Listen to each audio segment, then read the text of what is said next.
We've seen months of historic U.S.-Cuba moments, from the symbolic handshake between President Obama and Cuban leader Raul Castro to the announcement of restored ties. On Friday, the next chapter in renewed relations is Secretary of State John Kerry's trip to the island to raise the American flag over the embassy in Havana. But will this new relationship benefit both countries economically and culturally, as U.S. and Cuban officials have suggested? Over the past few years, the Cuban government had already implemented some gradual economic reforms, but both countries think the possibility of lifting the embargo and increasing trade could be a big economic opportunity. For the U.S., Fortune says that will likely come in the form of agricultural and telecommunications exports. For Cuba, normalizing relations could lead to profits from tourism and remittance allowances. As for the cultural shift, many are pointing to possible improvements in human rights in Cuba and improvements to infrastructure. We have many things we need to work on together, ranging from law enforcement, maritime security, education, health,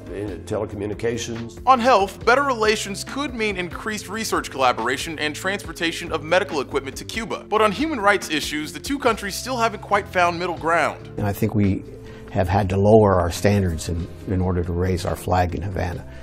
We aren't defending human rights. We aren't defending the very idea of representative democracy. And many U.S. politicians have been critical of the lack of concrete human rights changes from the negotiations. The United States should only have a new relationship with Cuba when there is progress on basic human rights for the Cuban people, including the release of political prisoners, fair and free elections, the respect of the rule of law. At the request of the U.S., Cuba announced the release of 53 Cuban political prisoners at the beginning of the year, but there have been various reports of Cuban protesters being arrested since then. The two countries still have a lot of differences to work out, but on Friday, the U.S. flag will fly over the U.S. Embassy in Havana for the first time since 1961. For Newsy, I'm Christian Bryant.